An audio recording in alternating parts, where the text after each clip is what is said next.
into, of course, the project, which was to remove children from their communities so that they could take the land at the same time. And so that was something that I found really interesting. It had my great-grandparents' allotments, their allotment numbers, and the address of where their allotments are. And of course it has blood quantum as well, generally. Whether that's accurate or not, who knows? And sometimes that also changes over time. But the most interesting things, I think, are the letters from home. And so I was able to see a letter of my great-grandparents asking for their children to be sent home. And I asked my grandma if she had ever seen it, and she said no. So sometimes these are things that maybe didn't even reach the children. I just think it's important to educate people about what's happened in the past and, try to create healing for the future. I think, it's been going on for over 100 years, and people are just now learning about it.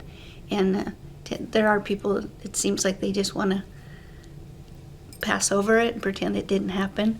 But in order to heal, I think we have to, delve into it, what happened, and, what can we do to make it right. Like Kathy said, my name is Fallon Carey, and I'm with NABS, the National Native American Boarding School Healing Coalition.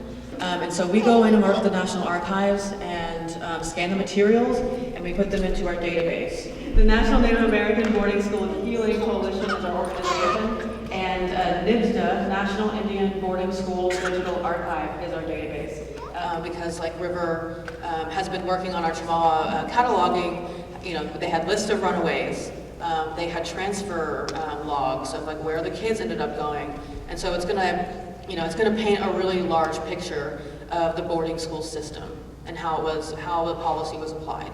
So as Iku mentioned, we have 2 bills right now that are so ready to go to the Congress floor. They've made it the farthest they've ever made it so far. We do have some pamphlets back there, some shiny information cards about our bill. It's a bipartisan bill, which is a huge deal, as we know, in today's political climate, and we have it on good authority that whenever those hit the floor and they are passed, the president is ready to sign it into law.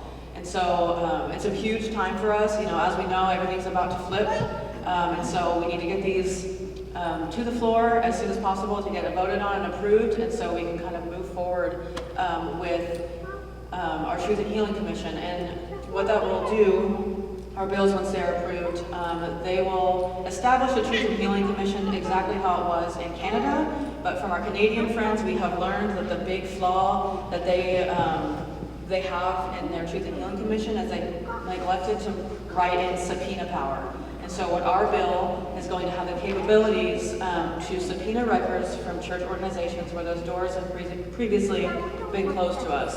And so it's a huge deal. If this passes, it's going to open up the floodgates for a lot of investigation into the church's responsibility for the assimilation, the genocide, and all the other things that we know, we see in the news that the churches did to Native children.